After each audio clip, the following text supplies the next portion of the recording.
كلامي ومن سكات في الدنيا يابا الناس ما مات، فيها الغني وفيها الفقير، فيها اللي عايش وكأنه مات.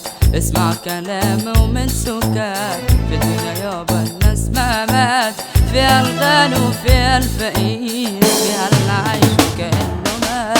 فيها اللي فوق مش مبسوط واللي تحت على وش موت، فيها اللي فوق ومش مبسوط واللي تحت على وش موت.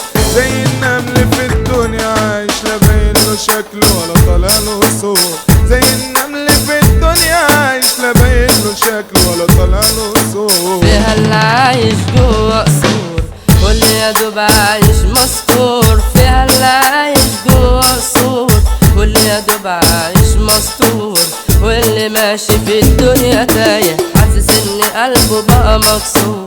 فيها اللي عايش حياته شيان واللي جيبه بفلوس مليان، فيها اللي عايش حياته شيان واللي جيبه بفلوس مليان، والفقير عايش في الدنيا مش لاقي لنفسه فيها مكان، والفقير عايش في الدنيا مش لاقي لنفسه فيها مكان.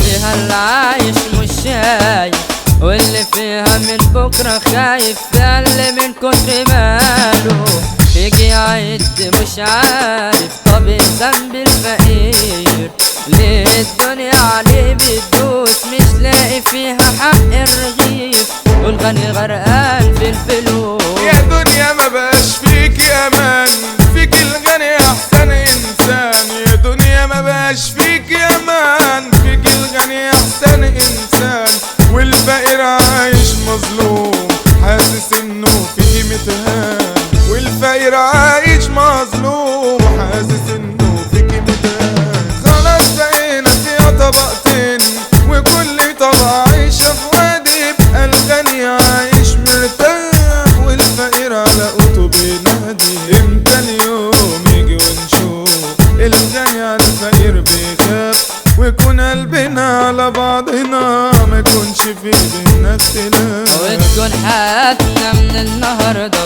ان بينا حب ومودة، ويبقى الغني والفقير بأقل حاجة يعيش ويرضى. يمكن يكون اليوم ده حلم صعب بجد انه يتحقق، يا ريت نشوفه حتى في فيلم ونعرف ازاي بقى بيطبق.